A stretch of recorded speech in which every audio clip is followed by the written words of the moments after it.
Magandang araw po, mga kabayan OFW at Kabantay Airport and Travel. Isang mainit na pagbati sa inyong lahat. Marami sa inyo ang excited na makabalik sa Dubai o sa Saudi Arabia o sa iba pang bahagi ng Middle East. Buong pag-asa at sipag kayong naghahanda, bit-bit ang pangarap para sa inyong pamilya. Pero, alam nyo ba na sa bawat biyahe, may mga lihim na patakaran sa airport ng Dubai at KSA na?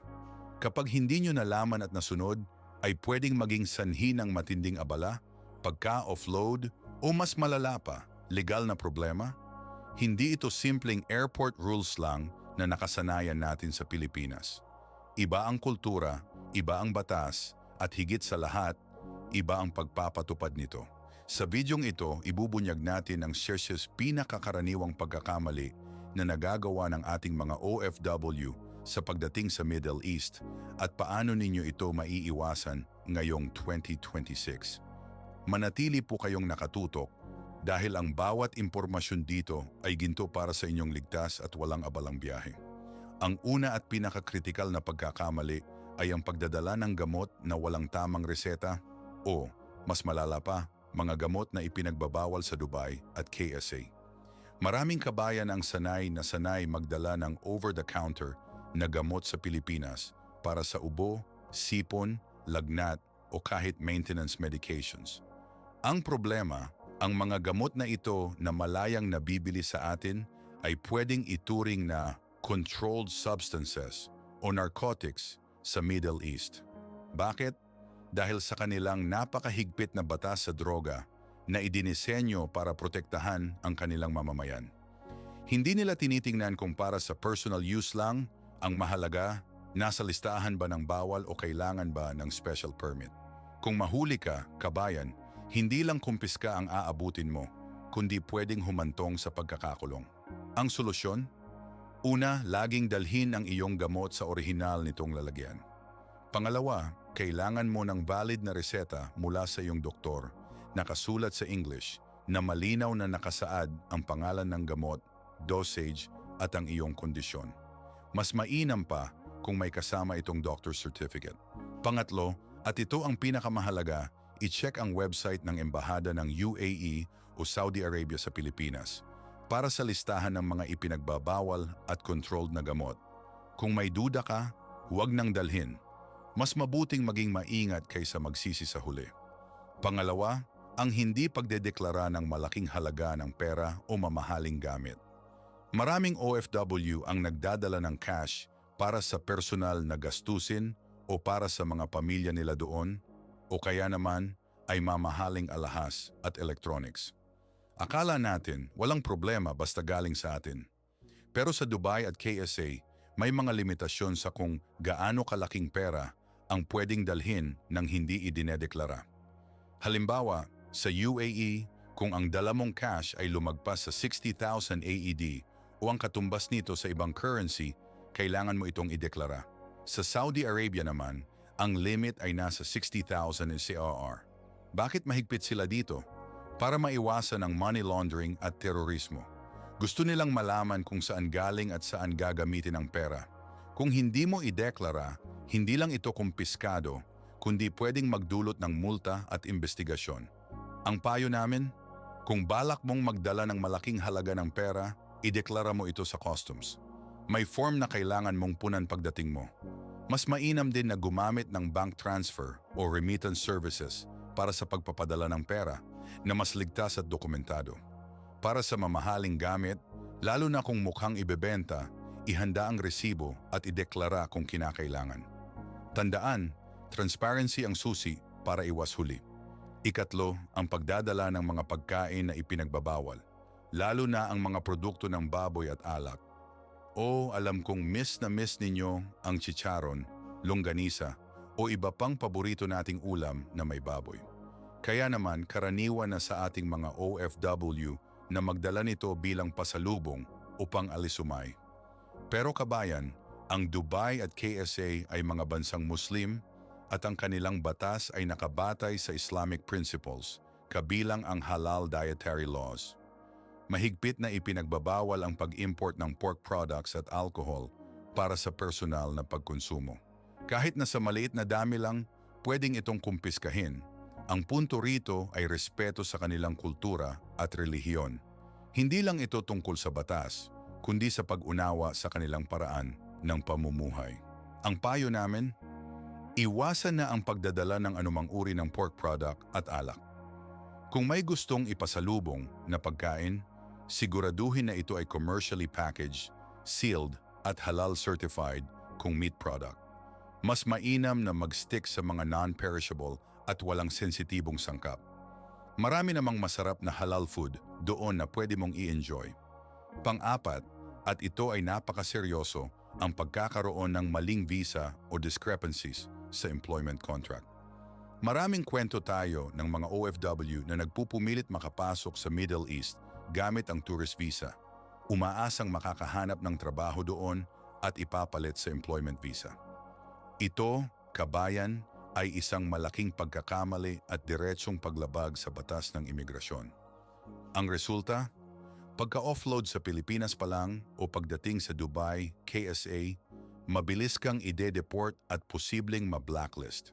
Bukod dito, ang mga hindi tugmang impormasyon sa iyong visa at kontrata, tulad ng maling posisyon, sahod o employer, ay isa ring malaking red flag. Ang DMW at ang immigration ng Middle East ay napakahigpit sa pagpapatupad ng tamang proseso para protektahan ang mga manggagawa at maiwasan ang human trafficking. Ang solusyon, siguraduhin na ang iyong visa ay tama para sa iyong layunin ng paglalakbay at dapat itong tugma sa iyong OEC at employment contract. Kailangan mo ng valid OEC na nagpapatunay na ikaw ay lehitimong OFW. I-double check ang lahat ng detalye sa iyong kontrata at visa bago ka lumipad. Kung mayroon kang hinala na may mali, huwag kang mag-atubiling humingi ng tulong sa DMW o sa Philippine Overseas Labor Office. Ang legal na paraan ang laging pinakamabuting daan. Panlima, ang paggamit ng Virtual Private Network o VPN para sa bawal na content at ang pagkakaroon ng ipinagbabawal na digital content sa inyong mga device. Sa Middle East, lalo na sa KSA at UAE, napakahigpit ng censorship at cybercrime laws. Habang ang paggamit ng VPN ay hindi laging illegal, ang paggamit nito para makapanood ng content na ipinagbabawal sa bansa, tulad ng pornography, political dissent, o anumang lumalabag sa kanilang moral at religious values, ay mahigpit na ipinagbabawal. Pwede kang makasuhan ng cybercrime.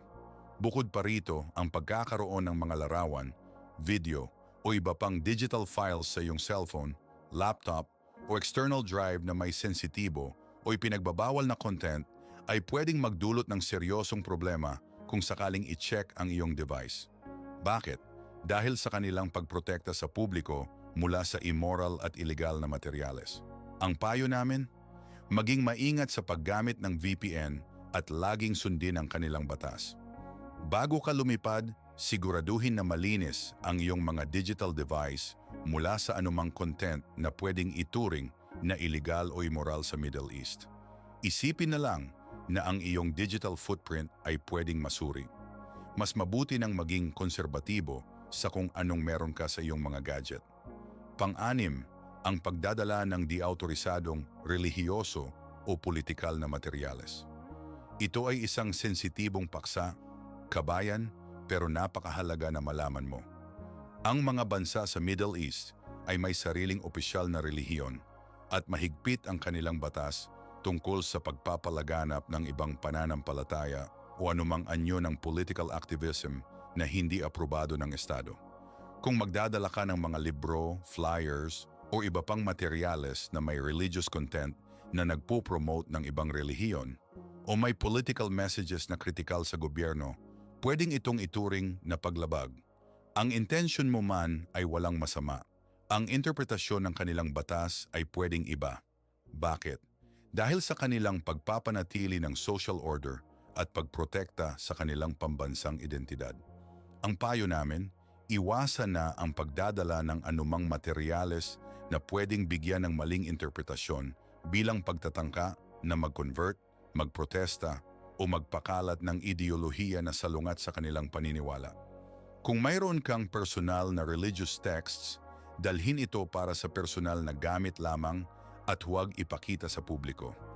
Ang pagiging sensitibo sa kanilang kultura at batas ay mahalaga para sa iyong kapayapaan ng isip. At panghuli, ang sobra-sobrang bagahe at mga pasalubong na lampas sa limitasyon. Alam kong likas sa ating mga Pilipino ang maging mapagbigay at gustong-gusto natin magdala ng maraming pasalubong para sa ating mga mahal sa buhay. Pero kabayan, hindi ito nakakalusot sa customs ng Dubai at KSA ng walang abala. May limitasyon sila sa kung gaano karaming gamit ang pwedeng dalhin para sa personal use nang hindi nagbabayad ng customs duty.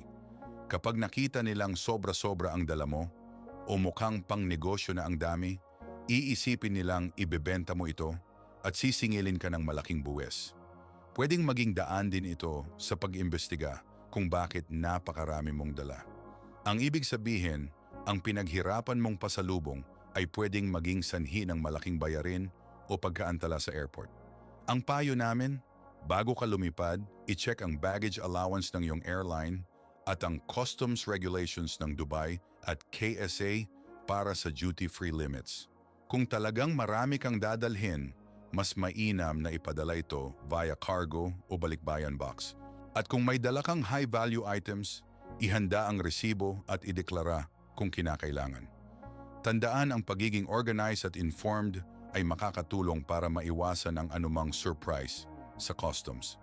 Ayan po, mga kabayan, 7 patakaran sa airport ng Dubai at KSA na madalas nakakalimutan o hindi alam ng ating mga OFW na pwedeng maging sanhi ng matinding problema. Ang layunin ng Bantay Airport and Travel ay hindi para takutin kayo, kundi para bigyan kayo ng kapangyarihan sa pamamagitan ng kaalaman.